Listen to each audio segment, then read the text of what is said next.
자, 먼저 사회보장기본법의 개념으로 살펴보겠습니다. 자, 사회보장기본법이란, 자, 우리가 사회보장기본법이란 이 내용으로 가기 전에 먼저 언급을 하자면, 자, 우리가 앞서 이전까지의 시간들이 사회복지법제의 기본적인 법률로 들어가기 전에 전반적인 사항들, 법률적인 내용들을 봤다면, 지금부터는요, 하나하나 법률들을 구체적으로 들어가는 시간들입니다. 그러니까 앞 시간까지를 총론이라고 보시면 지금부터는 강론에 해당된다고 생각하시면 되고, 강론의 시작 출발점이 앞으로 이어지는 여러 법률의 어찌 보면 기본법의 형태, 총론격의 형태되는 법률입니다. 이름하여 사회보장 기본법이죠. 그러니까 이게 기본이라 들어가 있잖아요.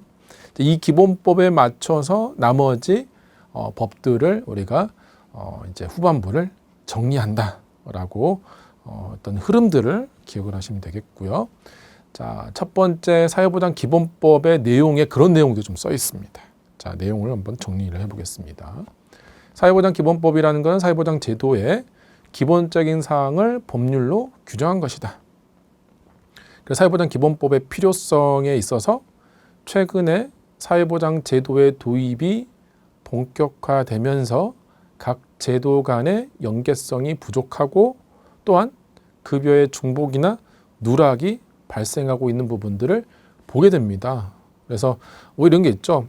1950년대 전쟁 후 해방 이후를 지나오면서 어떤 상황이 발생되냐면 당장이 필요한 사회복지 관련 법들이 필요에 따라서 자, 전쟁이 일어나면 여러분들이 가장 먼저 어떤 복지법들이 있으면 좋겠습니까?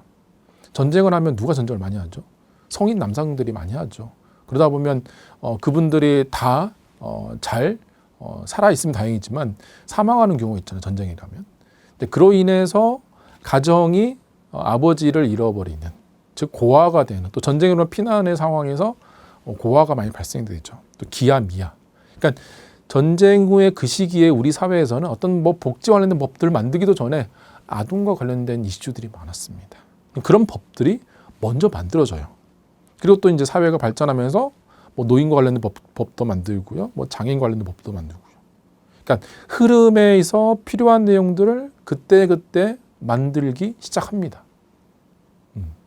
그래서 어떤 부분에서 이 전체적인 거를 이 통합하는 법률을 만들고 시작한 게 아니라 그 시기에 그 필요성이 있는 법을 먼저 만들면서 시작하게 됩니다. 그러다 보니까 방금 나와 있는 사회보장 기본법이 필요하게 된 겁니다. 그래서 이러한 어떤 제도들 간의 연계성이 부족하더라. 때로는 아동복지법에서 제공하고 있는 그 아동의 서비스가 결국 그 가정에 어르신이 있는데 어르신에 대한 노인복지법에 해당되는 법도 연결되어 있으면서 국민기초생활보장법에 해당되는 수급권자도 연결이 돼서 각각의 개별법에서 따로따로 서비스를 제공하다 보면 어떻게 되겠습니까? 중복이 될 수 있겠죠. 또 그 중복이 결국은 과잉으로 들어갈 수도 있습니다. 또 때로는 그러다 보면 누락될 수도 있거든요. 자, 이런 부분들을 방지하기 위해서 사회보장기본법이 필요하더라.